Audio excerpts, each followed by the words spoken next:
Hey folks, Robbie Paint here again with Chrome Unbox, coming at you today with an unboxing of the new Toshiba Chromebook. Now, for those of you who know, this is a 13.3-inch device made by Toshiba, due out in the next couple of weeks from what was said online. Amazon shipped me mine a little bit early, so not going to complain at all there. I'm going to go ahead and get it unboxed today for you. Get a quick hands-on, quick initial impressions, and then obviously spend a little bit of time with the device and give you my overall impressions within a week or so of using it as my primary work device. So without any further ado, let's go ahead and get into this bad boy.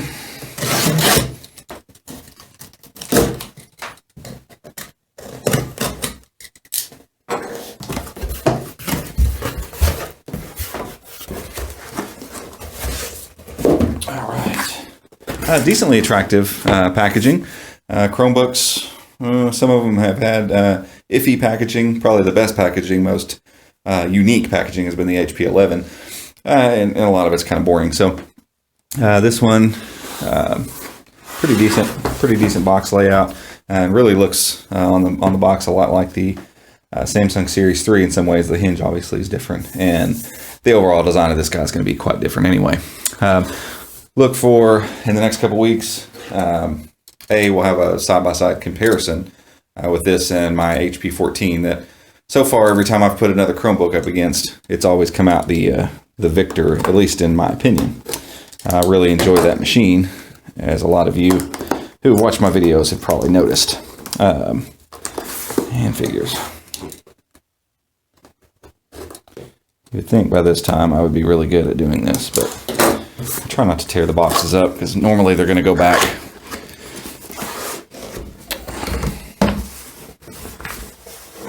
All right, and we got some normal Chrome quick start guides. I always think these are funny. Shouldn't it just be like one picture? Open it, turn it on. It's a Chromebook. It's done. We've got the wall jack here, and I might have to plug this in. Most of the ones, yeah, it said plug in, power up, and get ready to enjoy your Chromebook.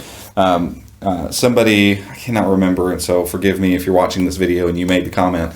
I cannot think off the top of my head, but somebody in one of the other videos commented about the fact that they're shipped this way and they need to be plugged in. I don't even remember the reasoning, but it seemed pretty legit when he said it. So if anybody else wants to chime in the comments and let me know why it is they do this, I don't know for sure, so I don't want to say something that's not correct. But I know every Chromebook I've had shipped to me, as soon as I open up, I always have to plug it in to get it to boot up. And that's not because it's dead. It actually has plenty of battery. All right, take these guys off here.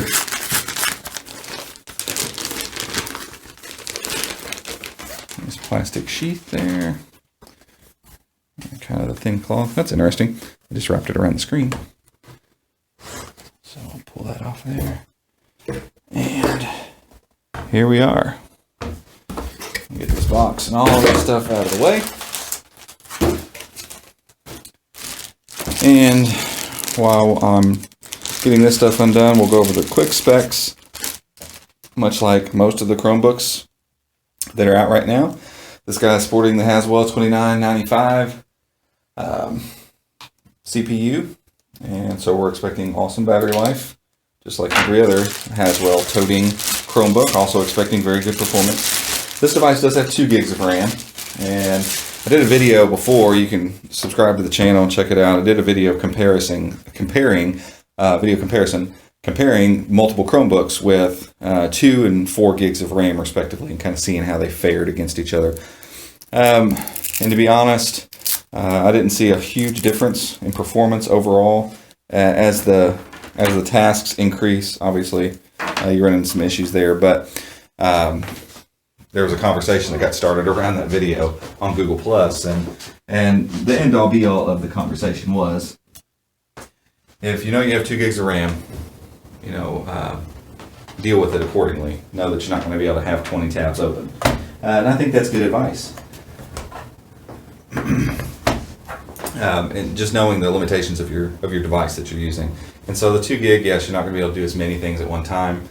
And it does get hampered a little bit with Ubuntu running on the back end. I will install Ubuntu on this because I need it for work. So if I'm going to use this as my work PC, or as my work Chromebook, I will have to have Ubuntu running just for Inkscape specifically. So I will be able to give you real world use on a day-to-day basis of how that 2 gig is or is not affecting me. I'm tending to think it's not going to affect me that bad. I don't usually have that many tabs open, so it shouldn't affect me too much. Quick tour of the hardware before I plug this guy in, and that gets really awkward. On the top, we kind of have this pattern. You can kind of see little bitty dots. I don't know if you can see that. Let's see if it'll focus. Kind of, sort of. You can see that. See that pattern there. That is not just a pattern in the material. It's actually it's got some dimples to it. Same thing on the bottom. We got the four soft touch feet. I can't speak tonight.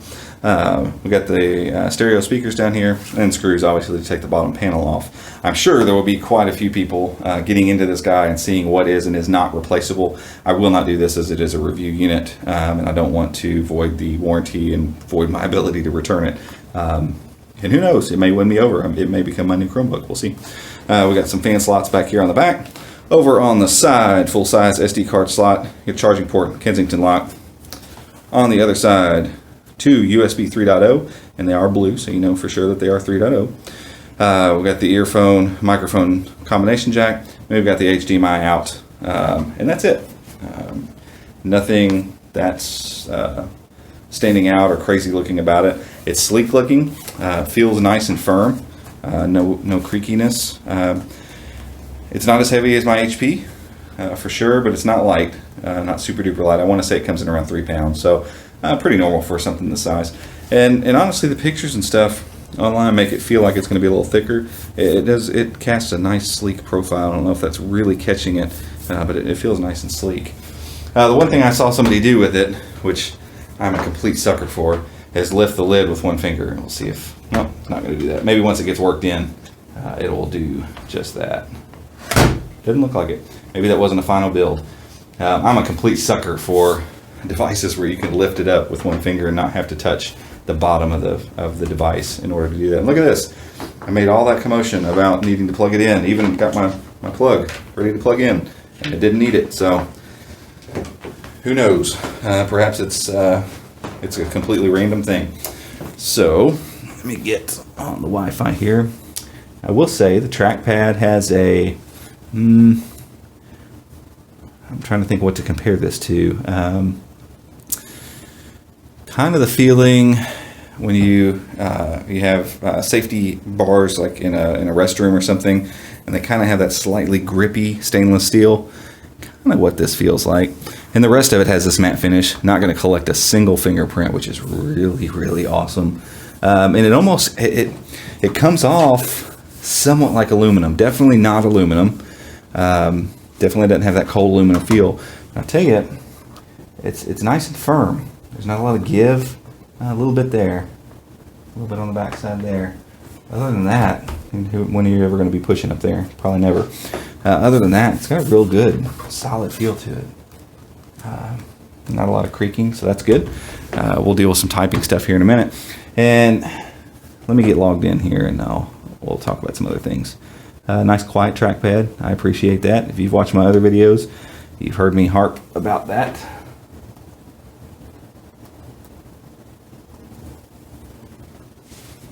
Oh, I somehow changed.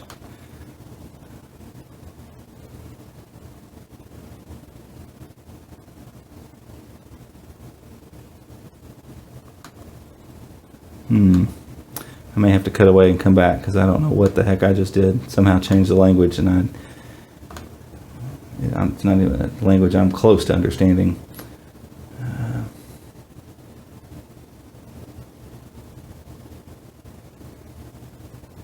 Oh, there we go.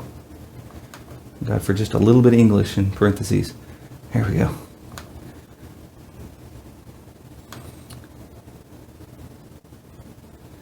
Okay, it's checking for a system update, so it may perhaps update to the latest version of Chrome. I've had some that do this and some that don't, so we'll see what exactly happens here. If it does, we'll cut away and come back.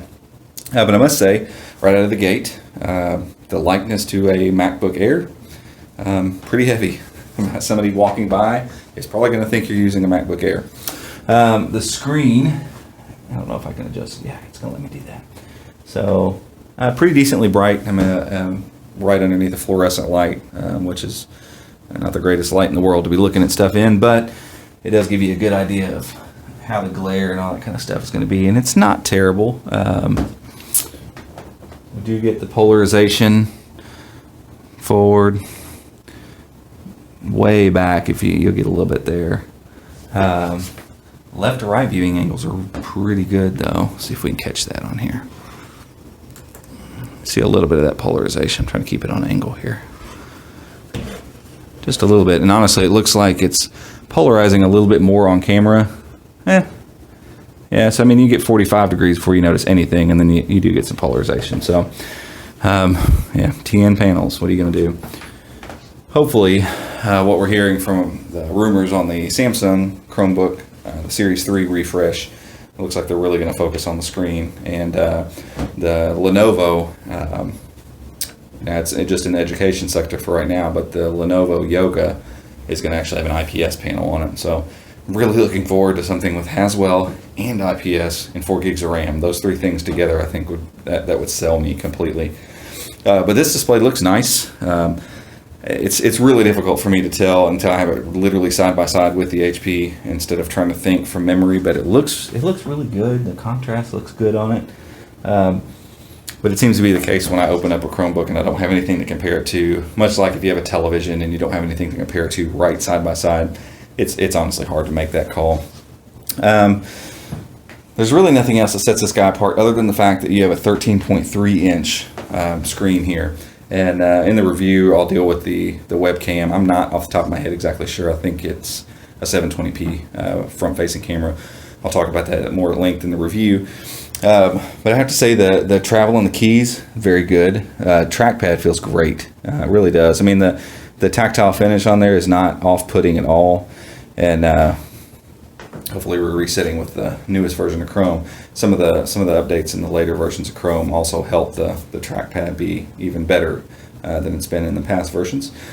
Other than that, if you're watching this, you've probably been introduced to Chromebooks at some point in time. There's not much different in this and any other Chromebook, so there's not a lot more to say other than the fact that the device looks really attractive and it feels good. All the pieces feel nice. It feels well put together. It doesn't feel like an afterthought device. Trackpad feels great. It's nice and roomy. I won't know specifically how good the trackpad is until I've used it for an extended period of time. Sometimes it's hard to tell, but some of those 3-finger swipes, I use a lot of that stuff now. So it'll be nice to see those things in action. Let me type in my username and password here. Yeah, I like the keyboard a lot. Really quiet too.